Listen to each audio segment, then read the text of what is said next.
What if I told you that your dreams, your fears, and even the way you see the world aren't entirely your own? That deep inside you, there's a hidden force shaping your thoughts, emotions, and even your destiny?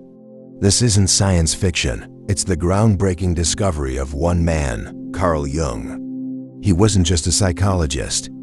He was a mind explorer, a thinker who believed that our unconscious mind holds secrets that can transform our lives. Who was Jung? Carl Jung was born in 1875 in Switzerland, a curious boy who grew up questioning everything.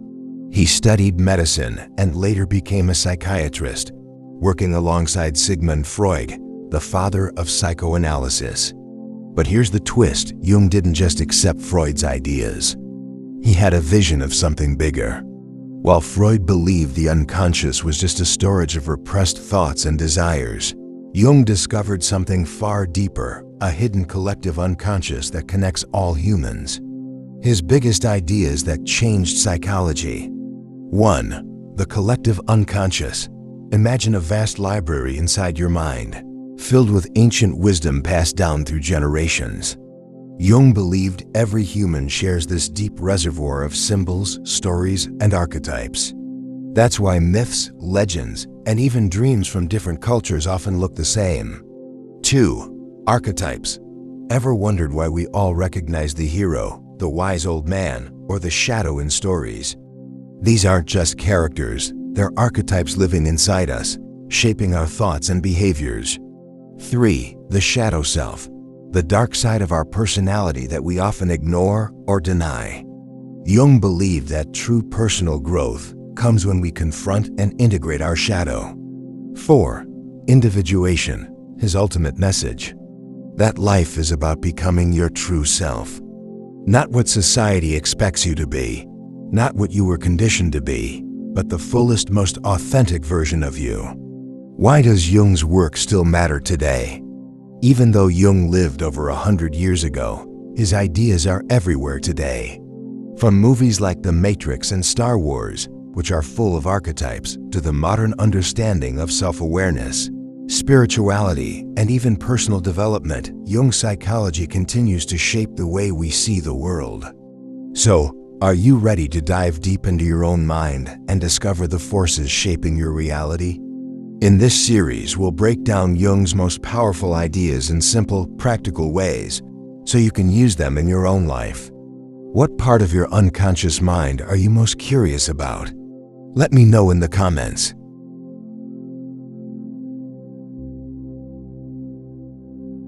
What if I told you that most of your thoughts, emotions, and actions aren't really under your control?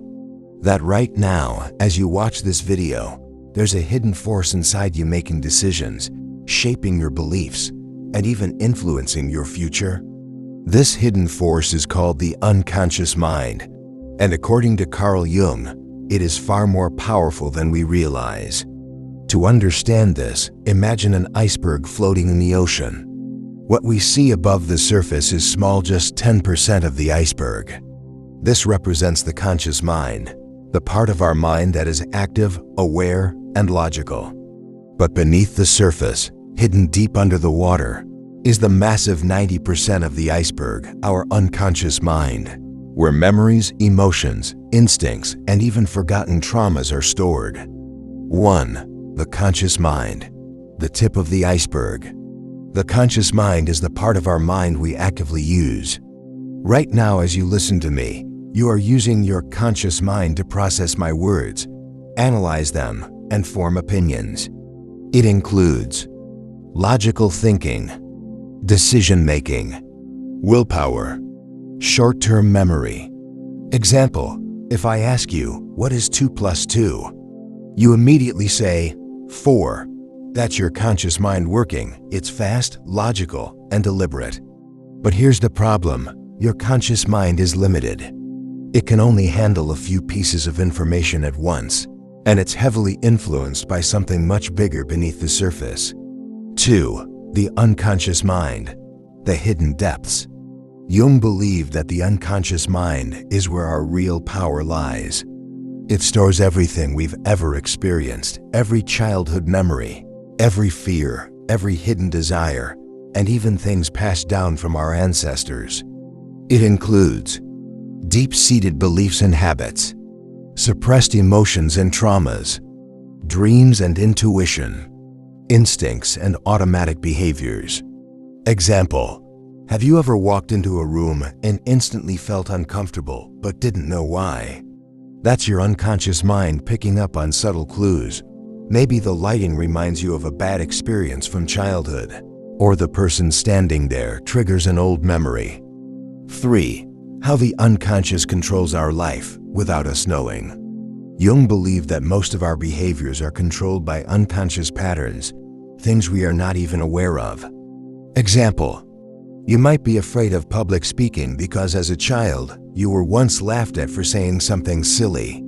You might date similar types of people over and over again because your unconscious mind is repeating a pattern from your past. You might self-sabotage success because deep inside, you were told as a child that money is bad. We think we are making decisions consciously, but in reality, we are just playing out old unconscious programs. 4. The key to growth: making the unconscious conscious. Jung said, "Until you make the unconscious conscious, it will direct your life and you will call it fate." This means that if we don't become aware of these hidden forces inside us, we will keep repeating the same mistakes, the same patterns, and the same struggles, thinking it's just bad luck or fate. But the good news? You can change this. How to become more aware of your unconscious mind. 1. Pay attention to your reactions. If something triggers you, makes you feel intense anger, fear, or sadness, ask yourself, where is this coming from? 2. Observe your dreams. Jung believed that dreams are messages from the unconscious mind. Keep a dream journal and notice recurring symbols. 3. Practice self-reflection. Spend time alone, write in a journal, or meditate to notice hidden thoughts and feelings. 4. Look at your repeating patterns. If the same problems keep happening in your life, it's a sign of an unconscious belief controlling you. Conclusion: the power of awareness. The conscious mind is powerful, but limited. The unconscious mind is vast and controls most of our lives. The more we become aware of our unconscious, the more we gain true control over our thoughts, emotions, and actions.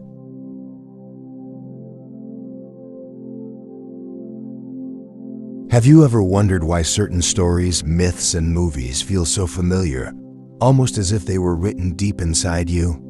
Why do we all recognize the hero, the mentor, the villain, or the lover, no matter where we come from? That's because these characters already exist inside us. They are called archetypes, and according to Carl Jung, they are universal forces that shape the way we think, feel, and behave. We're diving deep into what archetypes are, how they control our lives, and how we can use them for self-discovery. 1. What are archetypes? Carl Jung discovered that deep within our collective unconscious, there are universal symbols and patterns that appear in myths, religions, literature, and even in our dreams.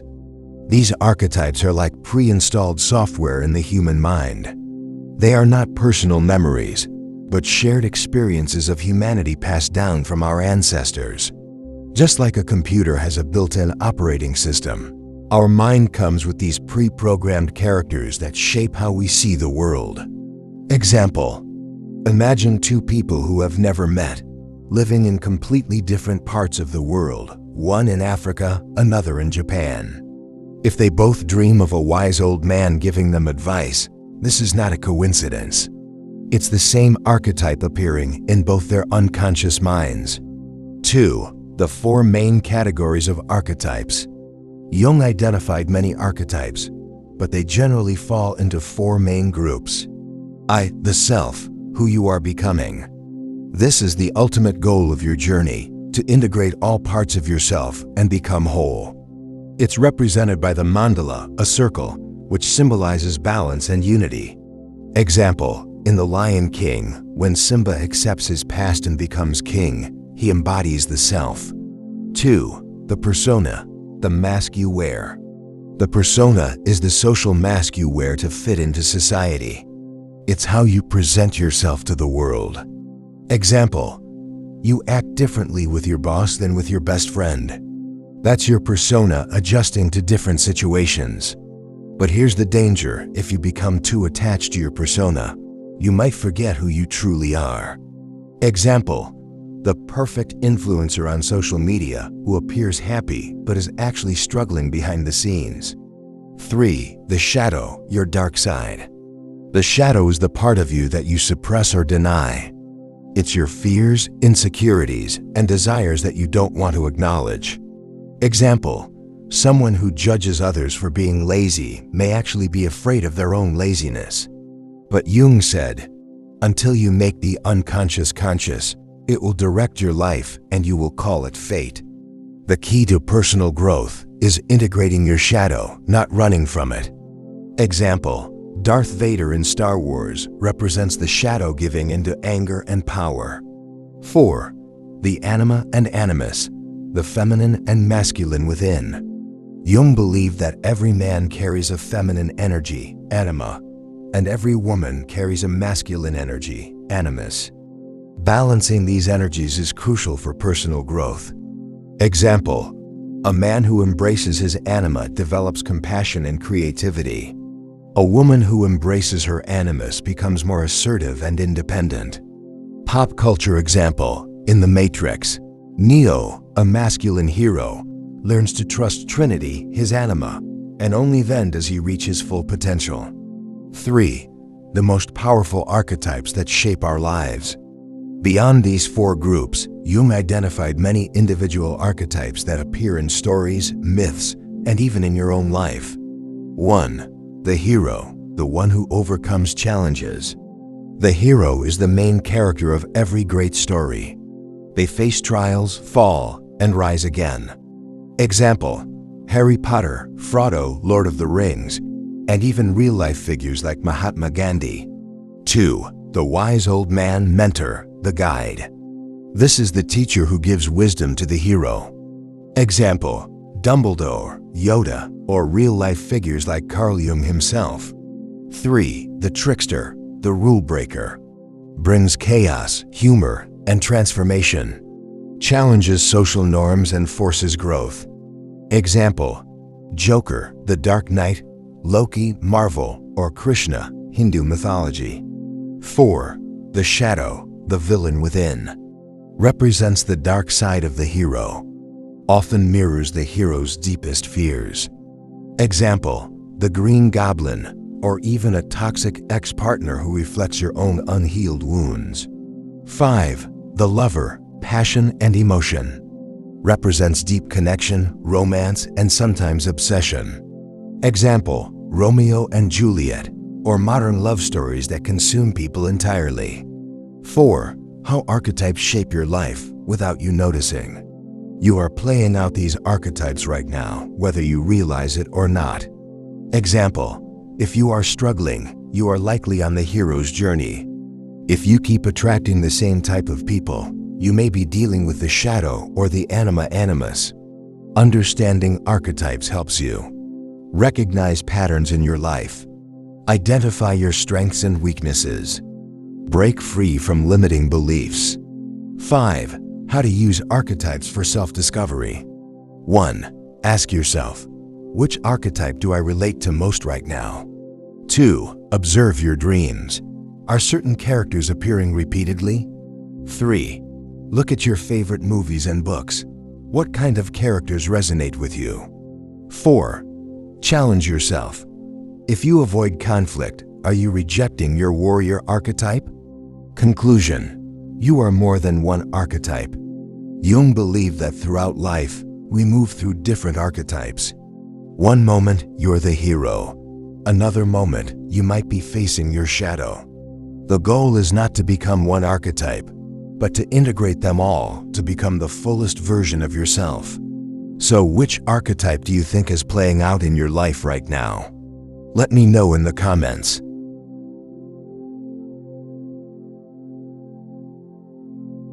Have you ever noticed how you act differently in different situations? You're one person with your family, another with your friends, and someone else entirely at work or school. But which one is the real you? Carl Jung called this the persona, the mask we wear to fit into society. It helps us survive in the world, but if we become too attached to it, we might lose touch with who we truly are. Today, we're breaking down what the persona is, how it shapes your life, and how you can use it without letting it control you. 1. What is the persona? The persona is the social mask you wear to present yourself in a certain way to others. It's not your true self, but a version of you that aligns with social expectations. Jung said, "The persona is that which in reality one is not, but which oneself as well as others think one is." This means your persona is a necessary tool. Without it, you wouldn't be able to function in society. But problems arise when you identify too strongly with it, when you start believing that the mask is your true self. 2. Why do we create a persona? Jung believed that the persona is shaped by society's expectations. From a young age, you are taught how to behave based on cultural and family values. Survival and acceptance. We wear masks to be liked, respected, and accepted by others. Fear of rejection. If we don't act a certain way, we might face criticism or exclusion. For example, a corporate employee may act professional and serious at work, but be wild and free-spirited at home. A social media influencer may present a confident, perfect life online, but feel insecure and lost in private. A student may act like the class clown to gain attention, even if deep down, they struggle with self-doubt. These are all personas, versions of us that serve a social function. 3. How the persona affects your life. Your persona helps you navigate life, but if you become too attached to it, it can cause serious problems. Losing your authenticity. If you only focus on playing a role, you might forget who you really are. Emotional exhaustion. Constantly wearing a mask drains your energy. Fear of being exposed. If people only know your persona, you might fear that they won't accept your true self. Example: a motivational speaker who preaches confidence but secretly battles depression may struggle with loneliness because no one sees their true emotions. 4. The persona versus the shadow, the hidden side of you. Here's the twist. The persona is not your enemy, but it hides what Jung called the shadow, the parts of you that you suppress. The persona is what society wants you to be. The shadow is what you really feel but are afraid to show. Example: a tough guy who acts unemotional may be suppressing deep pain and vulnerability. A nice girl who never says no might secretly feel resentment, but hides it behind kindness. If you completely reject your shadow, it might take over in moments of stress, leading to emotional outbursts or self-destructive behaviors. 5. How to balance your persona and true self. So, should you get rid of your persona? No, it's a tool, not an enemy. The key is to use it without losing yourself. Be aware of your persona. Ask yourself, am I wearing this mask, or is this mask wearing me? Spend time alone. Meditation, journaling, and solitude help you reconnect with your authentic self. Express your true self in safe spaces. Find people who accept you beyond your persona. Integrate your shadow. Accept your hidden emotions instead of suppressing them. Example: if you're always the tough one, practice opening up emotionally. If you're the funny one, allow yourself to be serious when needed. 6. Final thought: you are more than your persona. Your persona is a mask, not your identity. It's okay to wear it when needed, but never forget to take it off and reconnect with who you truly are. So what's the persona you wear the most? Have you ever felt trapped by it? Let me know in the comments.